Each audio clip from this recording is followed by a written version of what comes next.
L'île artificielle de Palm Island résume à elle seule le pari de la démesure dans lequel est entrée la ville-État de Dubaï. Ici, les hôtels les plus luxueux du monde côtoient son problème des pistes de ski en plein désert et le plus haut gratte-ciel du monde.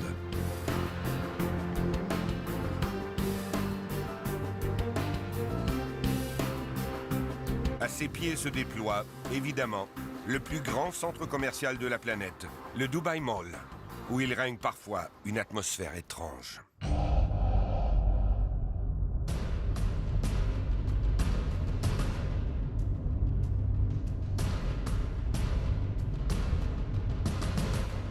Chaque année, des millions de personnes se pressent dans le dédale des étages et des milliers de boutiques de luxe et vivent tous une même expérience.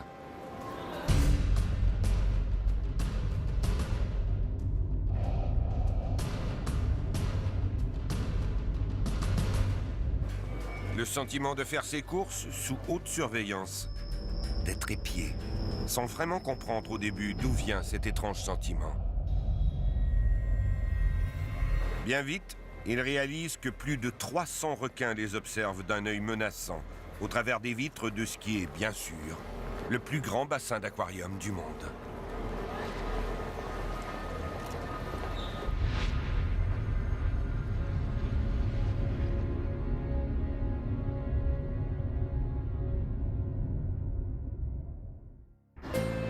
Le biologiste Juan Antonio Romero est un expert des aquariums géants.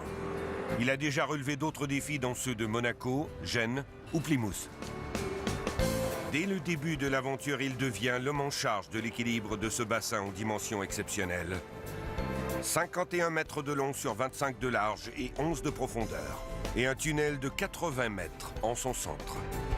Et la tâche est immense, car cet aquarium de 10 millions de litres d'eau accueille plus de 33 000 animaux.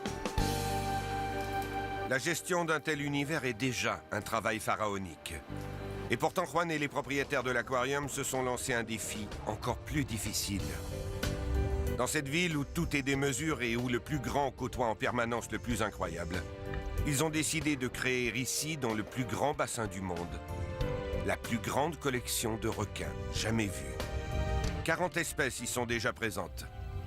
Requins guitare, requins gris, mais surtout les stars de l'aquarium. Une inquiétante troupe de 30 requins taureaux. Dans cet univers où proies et prédateurs se côtoient en grand nombre, l'équilibre du bassin ne tient qu'à un fil. À la première étincelle d'agressivité, les plus forts auraient vite fait de se jeter sur les faibles et transformer le bassin en un gigantesque champ de bataille. Comment alors s'organiser pour faire vivre autant d'animaux différents dans cet espace, certes grand, mais qui n'est qu'un aquarium? La concentration des poissons dans l'aquarium a été minutieusement étudiée. Les animaux sont répartis par espèces dans les colonnes d'eau. On y trouve les requins taureaux, qui restent la majeure partie de leur temps cachés dans les grottes. Et le soir, ils sortent à l'extérieur. On y trouve aussi les requins marteaux et les requins gris, qui restent à mi-hauteur.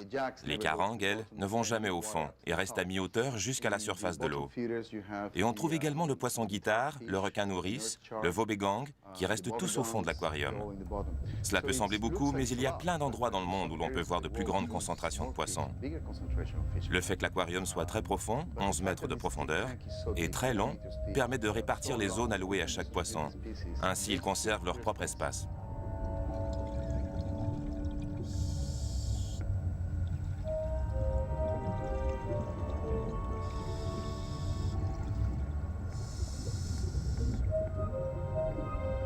Outre la difficulté permanente de garder le calme dans les bassins, l'aquarium a un but précis: permettre au public le plus large de voir les squales de près et aider ainsi à changer le regard que l'on porte sur eux.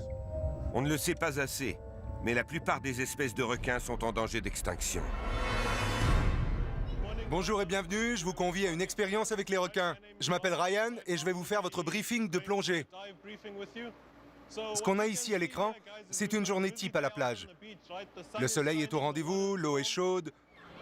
Une journée quoi de plus ordinaire en somme. Et tout à coup, c'est la panique.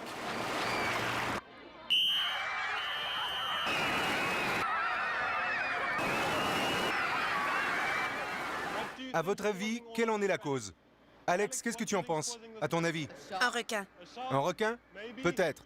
Et toi, Mo? Un requin. Un requin. Annabelle? Sans hésiter, un requin.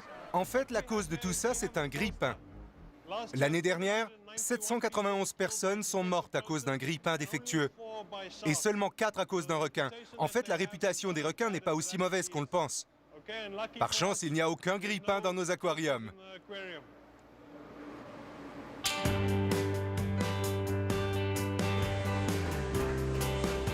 Quand on sait que 93% de la population mondiale de requins a été décimée dans les 15 dernières années, dans l'indifférence générale, chaque plongée de Ryan est un pari contre la peur.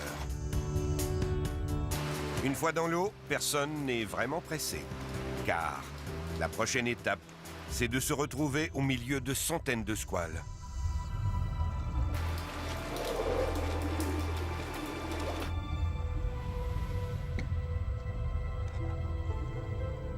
Sous les yeux admiratifs des clients terriens, en quelques minutes, toutes les appréhensions s'envolent. Et il ne reste plus aux plongeurs que la fascination du spectacle et la fierté d'avoir vaincu sa peur.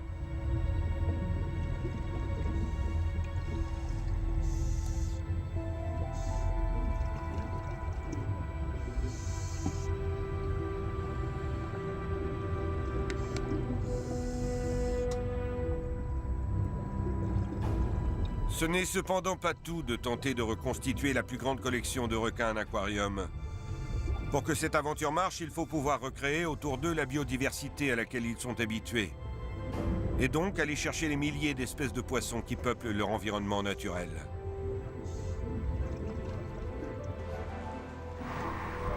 C'est pour cette raison que Juan se rend régulièrement à Marathon Key en Floride chez son ami Forrest Young. Depuis des mois, ensemble, ils travaillent à l'une des commandes les plus délicates, celle des poissons tropicaux. Juan connaît Forrest depuis longtemps. Il est réputé pour ses méthodes respectueuses de l'environnement. Les organismes qui réglementent toutes les conditions de capture et de transport des animaux sauvages sont très rigoureux. Au moindre faux pas, leur sanction est sans appel.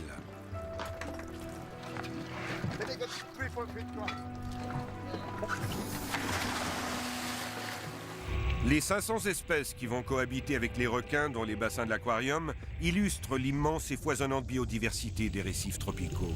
Or, ces écosystèmes sont extrêmement sensibles et dans de nombreux endroits, ils subissent la pression des trafiquants. Le premier repérage rassure Juan. Les espèces qu'il recherche sont ici largement représentées, car Forrest protège cette zone sur laquelle il travaille depuis déjà 20 ans. Une fois le banc repéré, une petite partie est isolée à l'aide d'un filet de coton à mailles très fines. Les gestes des plongeurs sont lents, mesurés pour ne provoquer aucune panique. Un calcul à long terme, car les plongeurs seront aussi ceux qui s'occuperont des poissons une fois dans les bassins de l'aquarium.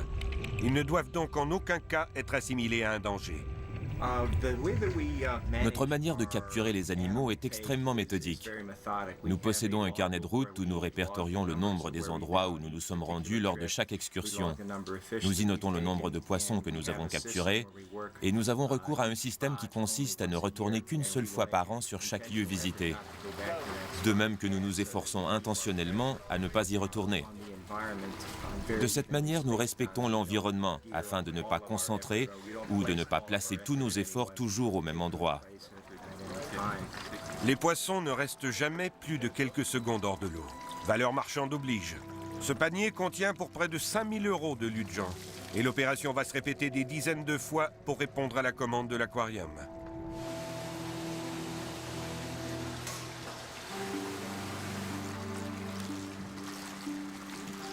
Dans le laboratoire de Forrest Young commence alors le fastidieux travail de conditionnement.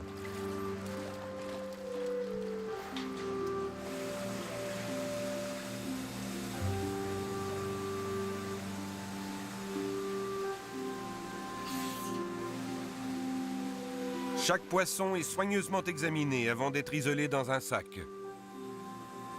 Ainsi, pas de risque de conflit ou de choc durant le voyage. Malgré ses escapades tropicales, Juan en revient toujours à son problème numéro 1, compléter sa grande collection de requins. Pour gagner le pari de la plus grande collection du monde, Juan doit en permanence chercher de nouvelles espèces.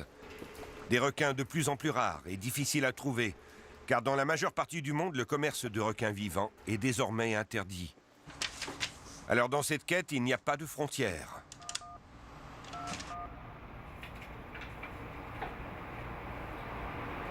Salut Fred, c'est Juan.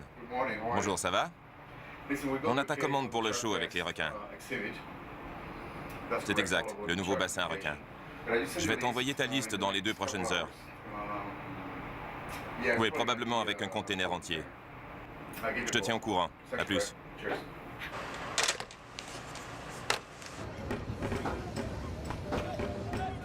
Sur le port Sunda Kelapa de Jakarta en Indonésie, on est très loin de l'atmosphère rutilante de Dubaï.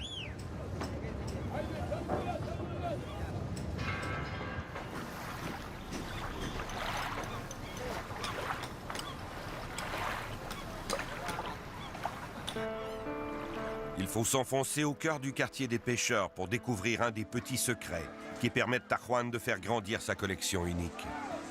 Une zone de quarantaine pour requins. Fred Fan est un homme d'affaires spécialisé dans la reproduction et le commerce des requins et autres poissons de grande taille. Très précautionneux dans le choix de ses approvisionnements, il est devenu l'une des rares personnes encore autorisées à acheter des requins vivants aux pêcheurs d'Asie et à les vendre aux aquariums géants. Face à leur rareté croissante, le prix des squales est monté en flèche. Et il n'est pas rare que de jeunes spécimens comme ceux-ci s'échangent contre des dizaines de milliers de dollars. Pas question alors de prendre le moindre risque d'en perdre pendant le transport. Pour un voyage aérien de 24 heures en toute sécurité, il faut 10 fois le volume du requin en eau et 20 fois plus d'oxygène. Une obligation qui explique pourquoi le choix se porte désormais sur des animaux jeunes et de petite taille, pouvant voyager dans des caisses d'une taille raisonnable. Dans l'aquarium, ils auront tout le temps de grandir.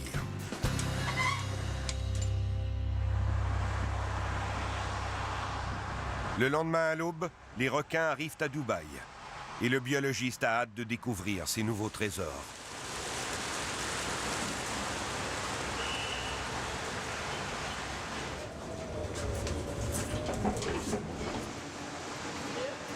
Dans la salle de quarantaine, les nouveaux venus sont reçus et déballés comme autant de cadeaux par la biologiste espagnole Myriam. Elle est l'assistante de Juan depuis le début de l'aventure. Spécialiste de la reproduction des requins, elle prend naturellement le relais. Juan, quant à lui, se préoccupe de la bonne santé de ces 12 jeunes requins qui représentent un gros investissement pour l'aquarium. Ce changement soudain de milieu est un choc pour les animaux et un moment critique que Juan surveille tout particulièrement. À partir du moment où l'on transporte des requins et qu'ils arrivent à l'aquarium, il faut être très vigilant. On doit faire attention à chaque réaction de l'animal.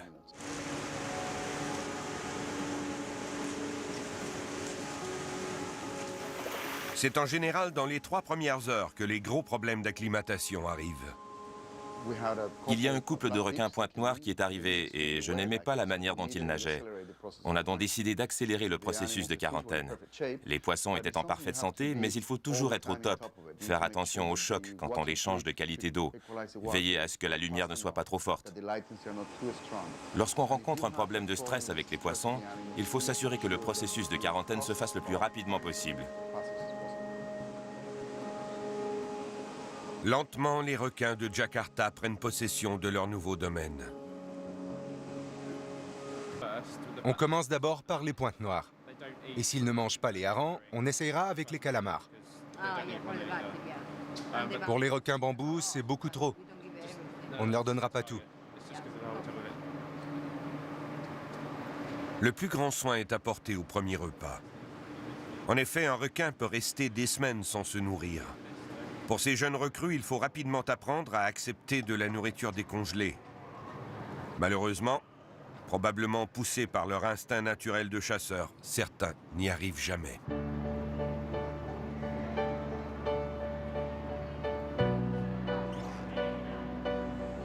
Mais pour ces jeunes requins pointe-noire et requins léopard, aucun problème d'acclimatation.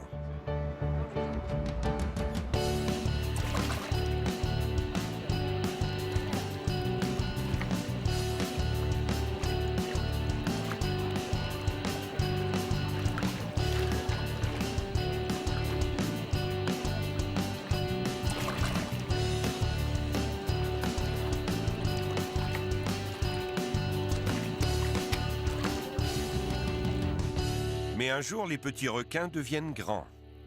Et là, le problème est beaucoup plus épineux. Une des choses qui me plaît le plus dans mon travail, c'est d'être en contact avec l'eau, être en contact direct avec les animaux. Par exemple, nourrir les raies, leur mettre directement la nourriture dans la bouche. C'est cette interaction qui me plaît le plus dans mon travail.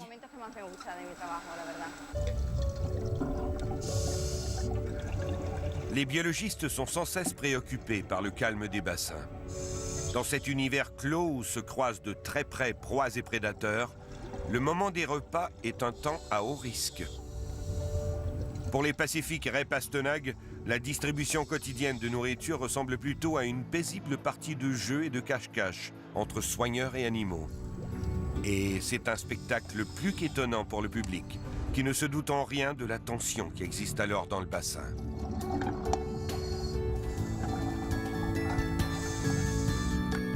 Mais Juan y pense chaque jour. Et il rappelle bientôt à Myriam qu'un moment de haute surveillance les attend.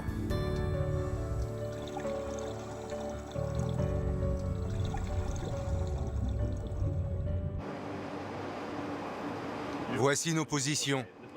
Nous allons nous mettre à proximité des rochers. Nous leur donnons à manger à côté des rochers? Celui qui donne la nourriture doit se trouver là. Et là, de chaque côté, on a les gardes anti-requins. Il faut que l'équipe soit regroupée. Comme ça, si un requin s'approche et qu'il ressent une résistance, il s'éloignera et ne sera plus à proximité de celui qui nourrit. Pour assurer la sécurité lors du nourrissage des grands prédateurs, l'aquarium a dû faire appel à des plongeurs faisant preuve d'un grand calme et ayant une bonne habitude du contact avec les requins. De jeunes plongeuses philippines se sont trouvées être les plus efficaces.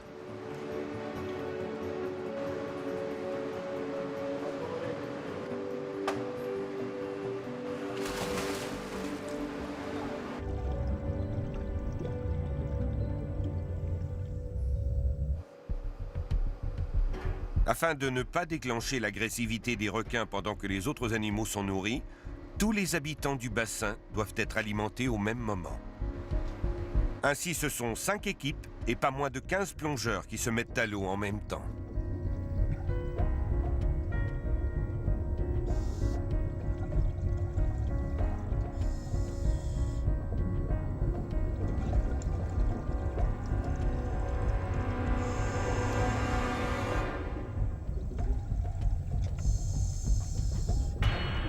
Mais ces trésors de précaution sont-ils suffisants pour garantir la paix? Si on se trompe sur la quantité de nourriture, cela peut être catastrophique. Les animaux qui se trouvent au sommet de la chaîne alimentaire, à savoir les requins dans notre cas, peuvent, s'ils n'ont pas assez à manger, se mettre à manger les autres animaux. Ils deviendraient beaucoup plus agressifs. Et ce serait le chaos. Et notre travail, c'est d'éviter ça. Ainsi, sous les yeux d'un public fasciné, chaque plongeur doit identifier chaque requin et être sûr qu'il recevra une part suffisante pour calmer ses instincts naturels de chasse.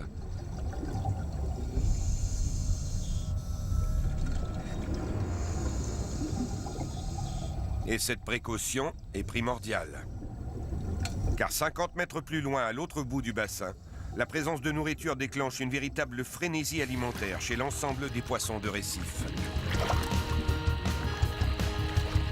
Une surexcitation qui serait signe d'attaque immédiate pour de grands requins dans la nature.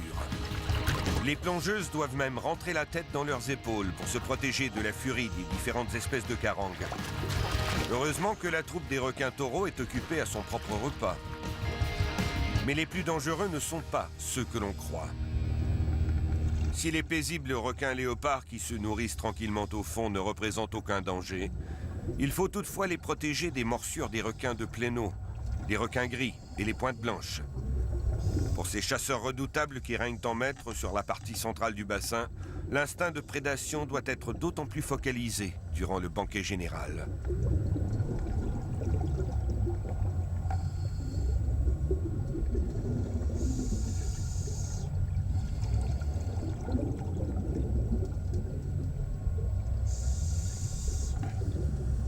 Ce sont des plongeurs gantés de fer qui doivent leur donner à manger à la main et ainsi capter la totalité de leur attention. et gare à l'intrus qui se trouverait sur leur passage. C'est seulement au prix de ces précautions quotidiennes que l'équilibre ténu de la relation proie-prédateur reste sous contrôle et qu'une apparente harmonie règne dans l'aquarium géant. Le public, lui, ne se doute de rien. Et c'est très bien ainsi. C'est à Olau, dans le sud du Portugal, en Algarve, que Juan a commandé à João Falcato Pereira un requin très rare, qui n'existe dans aucun autre aquarium au monde, et qui doit son nom à la couleur bleu cobalt de sa livrée, le requin peau bleue. Quand on a besoin d'un requin, quand on reçoit une commande par un aquarium, on doit prendre un bateau de pêche pour aller en mer et les pêcher. Il s'agit d'une opération très délicate car les requins, ou je devrais plutôt dire les requins pélagiques, qui sont les plus nombreux dans les eaux portugaises, sont très sensibles. On doit donc faire attention à un certain nombre de choses. D'abord, on doit attraper des animaux de petite taille, car les animaux de grande taille ne survivraient ni à la capture ni au transport. On doit aussi utiliser des hameçons circulaires. Un hameçon circulaire a une forme courbée sur l'intérieur, qui s'accroche principalement à l'angle de la gueule du requin. C'est très important que l'animal n'avale pas l'hameçon, ce qui pourrait le blesser et au final le tuer. Et ensuite, on retourne vers la côte aussi vite que possible. Et en agissant comme ça, on arrive au final à capturer des requins de petite taille provenant des côtes portugaises et à les acclimater doucement à nos viviers à Nolio.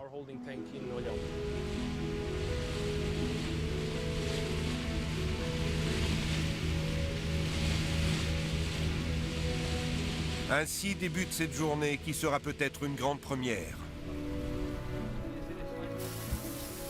Le bassin, les lignes et les appâts sont prêts. Un sac rempli de morceaux de poisson et de sang est jeté par-dessus bord afin de stimuler l'appétit des requins, même les plus timides. Et la réponse des squales ne se fait pas attendre. Au bout de quelques minutes, le premier juvénile peau bleue mord à l'hameçon.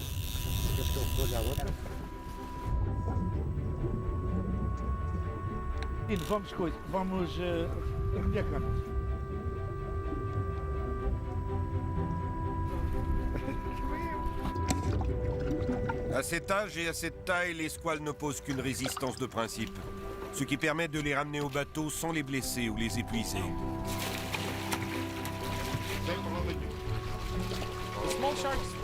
On ramène les requins de petite taille vers la côte comme prévu.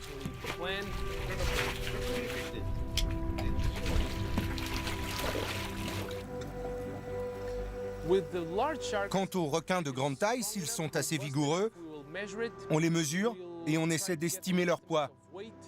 On voit s'il s'agit d'un mâle ou d'une femelle et on les marque avant de les remettre à l'eau.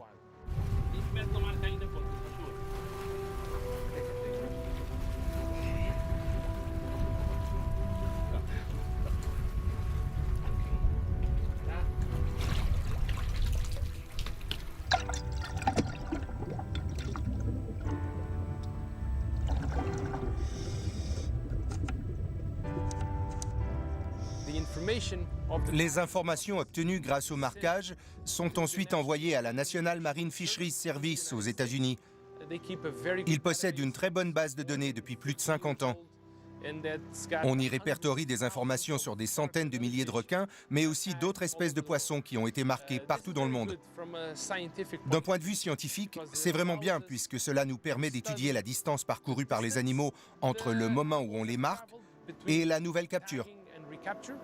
Cela nous permet également de comparer l'évolution de leur poids et leur taille pendant la période où ils se trouvent en liberté.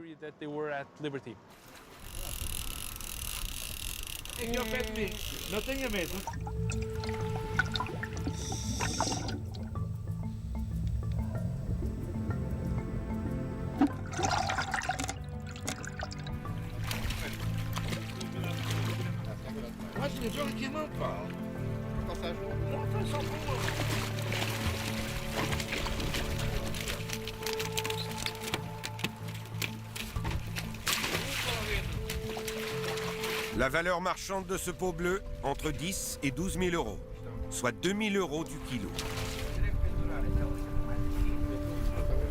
Une fois capturé, il n'y a pas de temps à perdre. Il faut ramener au plus vite le jeune requin à l'aquarium, car il ne supporterait pas un voyage de plusieurs heures. Juan ne recevra pas son requin tout de suite. Il va devoir patienter des mois encore. Et pendant tout ce temps, l'équipe de Joao va étudier et observer son comportement. Comment ce requin, très actif, qui a besoin de nager sans cesse pour envoyer de l'eau vers ses branchies, va réagir dans un bassin? Va-t-il s'alimenter correctement, ne pas se blesser, ne pas tomber malade? Au moindre problème, le pot bleu sera relâché. Pour de multiples raisons, on est très fiers de notre entreprise. Mais bien entendu, notre préoccupation principale reste purement éthique. On se préoccupe bien entendu également en priorité du bien-être de l'animal. On est bien conscient qu'on retire des animaux sauvages de leur environnement naturel. Mais on le fait pour une bonne raison. Je vais vous donner un exemple simple. Il y a 30 ans, tout le monde pensait que les requins sont d'horribles machines prêtes à tuer des hommes à chaque fois qu'ils en ont l'occasion. Aujourd'hui, tout le monde sait que ce n'est pas vrai du tout. Cette modification de la perception du public est le résultat du travail effectué par les aquariums et les autres structures zoologiques dans le monde entier. Donc encore une fois, en effet, on retire quelques animaux sauvages de leur milieu naturel, mais on les utilise pour protéger tous les autres qui restent dans la nature.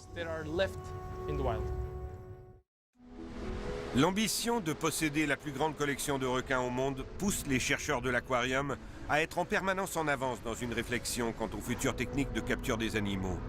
Pour la pêche aux requins, la réglementation est de plus en plus stricte. Mais l'étude de nouvelles méthodes de capture sans avoir à sortir les requins de l'eau se met en place.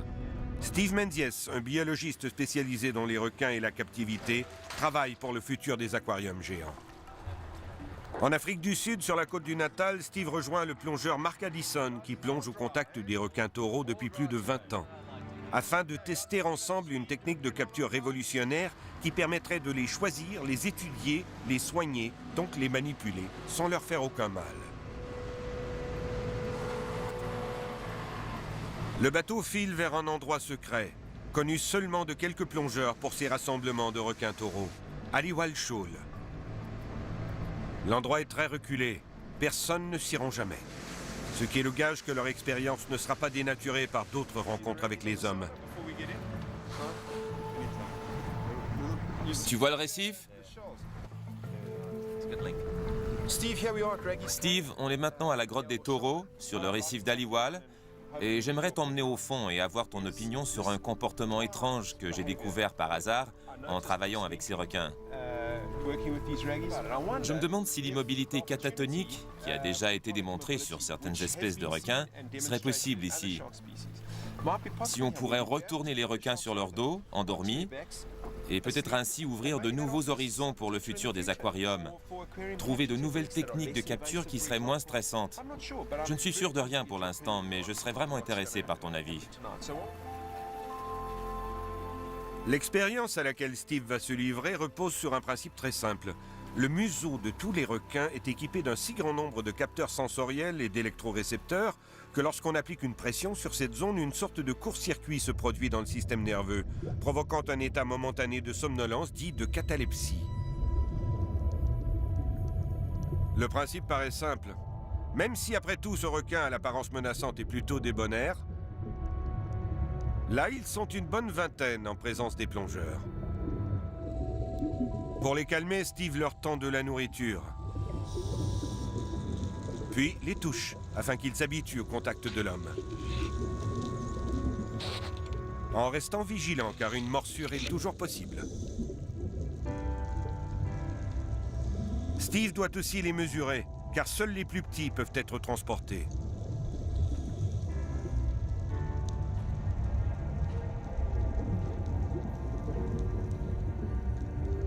Puis viennent les premières tentatives de catalepsie. Personne n'a jamais tenté cette manipulation sur des animaux de cette taille. Nul ne sait donc comment ces requins de près de 200 kg vont réagir. Ces capteurs sensoriels au bout du museau, en particulier des capteurs de pression, sont tellement sensibles qu'ils peuvent repérer le mouvement d'un poisson à plusieurs centaines de mètres.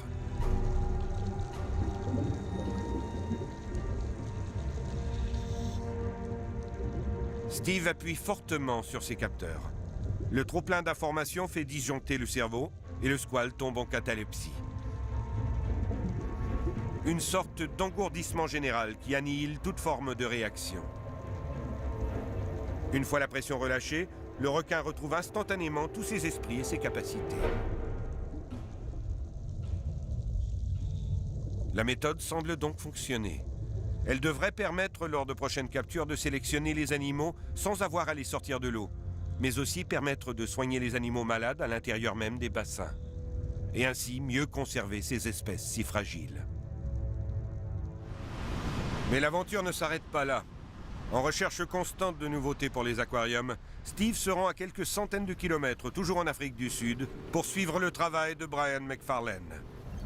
Précurseur dans son approche du plus redouté, du plus haï, mais aussi du plus effrayant des requins. Aujourd'hui, on approche ce requin qu'à grand renfort d'appât, ce qui a pour effet de stimuler une agressivité qui, pour Brian, n'a rien de naturel.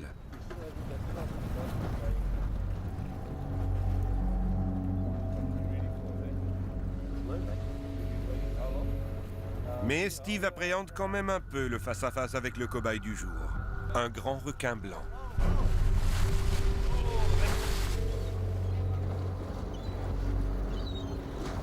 Avant de réussir à les manier comme les requins taureaux et à pouvoir les acclimater à la vie en bassin, la route sera longue.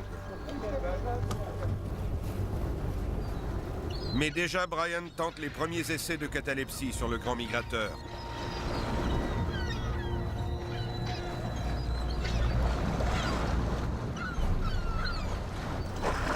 L'optimisme de Brian est communicatif, car Steve, en se mettant à l'eau, est de plus en plus confiant et persuadé qu'à terme, le public découvrira le monstre sous une facette beaucoup plus pacifique que sa légende actuelle.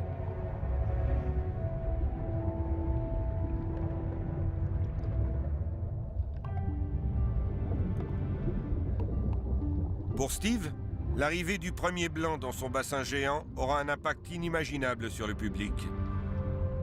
Voir un requin blanc, c'est tomber sous le charme de la beauté et de la puissance qu'il dégage. L'aquarium de Dubaï n'est donc pas une simple entreprise de spectacle et de divertissement. Il participe avant tout aux recherches pour le futur. Nous avons différents programmes de nage avec masque ou de plongée ici. Et le public aime aussi beaucoup les bateaux à fond de verre. Nous gérons cette activité avec peu de monde à la fois. Ils font le tour des bassins accompagnés d'un guide, avec juste une vitre d'acrylique entre eux et les poissons. Et si vous n'êtes pas bon nageur, ou un peu effrayé par l'eau, c'est vraiment le meilleur moyen de voir les animaux au plus près.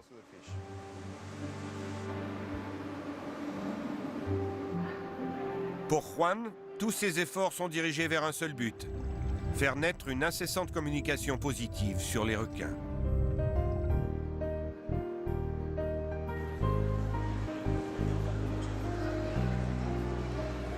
Un autre moment plus rare captive l'attention des visiteurs du mall.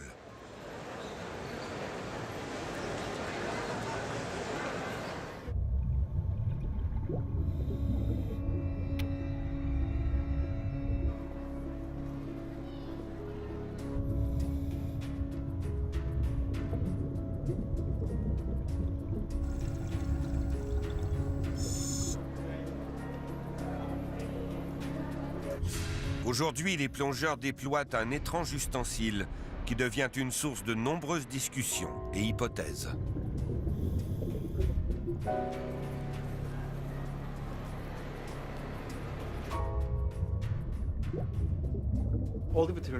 Le travail vétérinaire qui est fait à l'aquarium est avant tout un travail préventif. Nous prévenons les maladies au travers de la qualité de l'eau, au niveau du régime alimentaire des poissons, et une fois tous les 3 à 6 mois, on sort les grands requins de l'eau. On va d'ailleurs faire ça cette semaine. Ils ont des puces électroniques qui permettent de les reconnaître. Alors on leur fait une prise de sang, on vérifie qu'ils n'ont pas de parasites dans les branchies, on leur administre une dose de vitamine B12 et il n'y a plus qu'à les remettre à l'eau. C'est donc un piège à requins.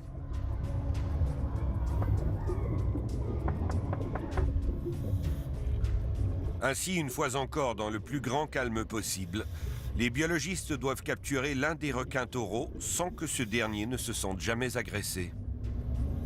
Le filet transparent réduit sensiblement le stress, et c'est avec rapidité que l'animal est isolé des autres.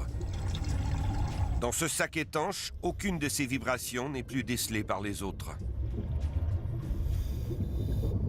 Emmené à l'écart dans le bassin vétérinaire, on s'assure avec précaution de son état de santé.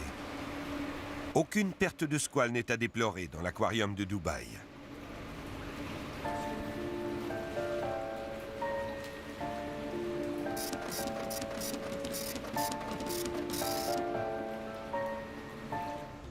Une partie du travail des équipes de l'aquarium, en étroite collaboration avec la Fondation pour la protection des requins, est de faire régulièrement des comptages sur les requins de la mer d'Oman. Ce matin, Juan et Ryan se rendent dans un endroit particulièrement honni des pêcheurs locaux. Une zone où pullulent de si nombreux requins que les poissons attrapés sont dévorés sur les lignes avant même qu'elles aient pu être relevées. C'est donc à grand renfort de plongeurs que Juan et Ryan se lancent dans cette mission, car les rencontres vont être nombreuses. Tous s'attendent à plonger dans des eaux grouillantes de squales.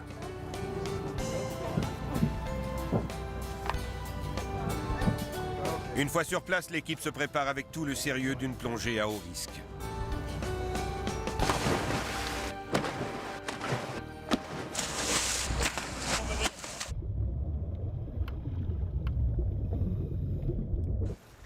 Pour faciliter leur tâche, ils utilisent des sons attractifs, avec comme résultat attendu, attirer tous les requins qui rôdent à 3 km à la ronde.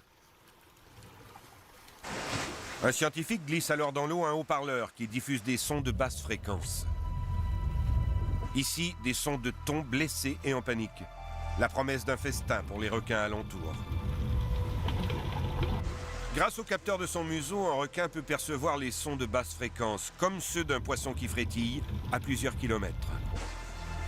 Le simple déplacement d'eau, du sillage d'un animal ou l'hélice d'un bateau sont immédiatement interprétés. Un rien les alerte, même les pulsations du cœur d'un homme. Au début, la plongée se déroule normalement. Les plongeurs sont aux aguets, les coraux foisonnent. Une plongée normale sur un magnifique récif, à un détail près. Aucun requin ne semble être attiré par les sons attractifs. Rien. Pas l'ombre d'une petite roussette. Le désert total. Les plongeurs rentrent, bredouilles. Alors, c'était comment? Il n'y avait pas grand-chose en vrai. C'était un endroit normalement bourré de requins. Mais même avec les sons, il y avait plein de requins avant. Des pointes noires, des pointes blanches, mais apparemment ils ont été lessivés. La pêche, je crois. Je plonge régulièrement ici depuis 8 ans. Et j'ai observé certains changements depuis quelques années. Juan et Ryan apprendront plus tard qu'un longliner, navire spécialisé dans la pêche aux requins, a quadrillé la zone durant plusieurs semaines. Entraînant dans son sillage des lignes de 10 km de long, sur lesquelles sont crochetés des milliers d'hameçons, ces navires vident entièrement les squales d'une zone. Une fois leur méfait accompli, ils vont ailleurs, laissant un désert de requins derrière eux. C'est ainsi que, dans l'indifférence générale, comme le montre cette vidéo de propagande réalisée par l'association de l'aquarium, 60 millions de requins sont tués chaque année. Il faut imaginer 165 000 squales tués chaque jour, soit 7 000 par heure, 300 par minute, 5 par seconde. Le plus fou, c'est que l'essentiel de ce massacre silencieux sert uniquement à élaborer un plat traditionnel asiatique, la soupe aux ailerons de requin. D'autant plus ridicule que cette chair est désagréable, gélatineuse et absolument sans goût. Une spécialité culinaire qui engendre à elle seule un véritable massacre, parfaitement organisé, où seuls l'aileron et les nageoires ont de la valeur. Une fois mutilés, les requins sont même parfois rejetés vivants à la mer. Ainsi, tandis que certains hommes se battent pour faire découvrir la vraie nature des requins, d'autres profitent du mépris et de la peur qu'ils inspirent pour les massacrer dans une impunité totale et transformer une tradition exceptionnelle à l'origine en un commerce quotidien plus que rentable. Un massacre inutile qui a envahi désormais l'ensemble de la planète et surtout les pays les plus pauvres.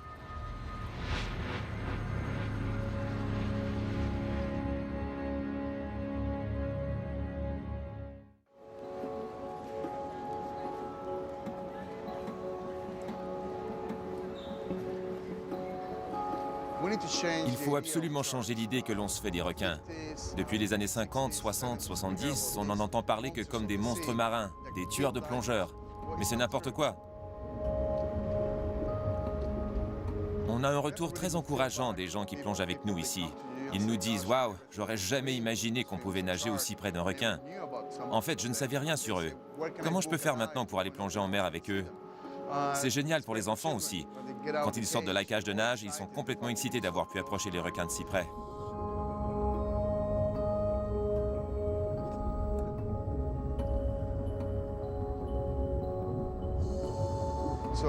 Donc pour me répéter, l'idée du requin tueur est bien mise à mal ici. Mais les biologistes ne se contentent pas seulement de maintenir leurs effectifs en bonne santé. Ils font beaucoup plus fort. Ici, à l'aquarium de Dubaï, c'est avec beaucoup de plaisir qu'on s'est rendu compte que 2 espèces de requins avaient réussi à se reproduire. Les requins bambous pondent pas moins de 10 œufs chaque jour au fond de l'aquarium.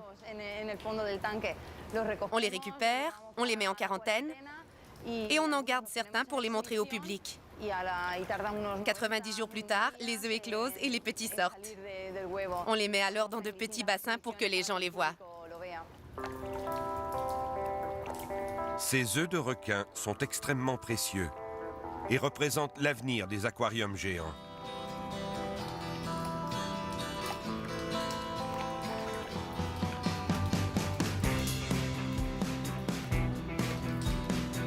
De nos jours, devant l'extinction des espèces, les captures de requins dans la nature sont quasiment interdites dans toutes les mers du monde. Seule possibilité pour les aquariums, se spécialiser chacun dans la reproduction d'une ou 2 espèces et s'échanger entre eux les bébés requins afin de fournir leur collection. Et peut-être plus encore.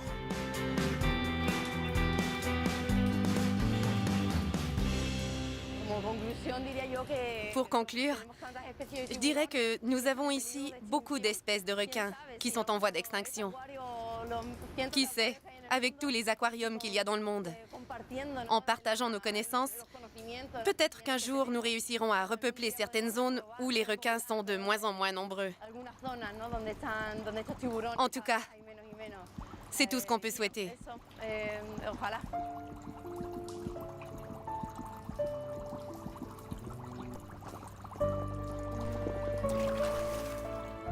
C'est ainsi que ce bébé requin repeuplera peut-être un jour un récif déserté de ses habitants. Espérons-le.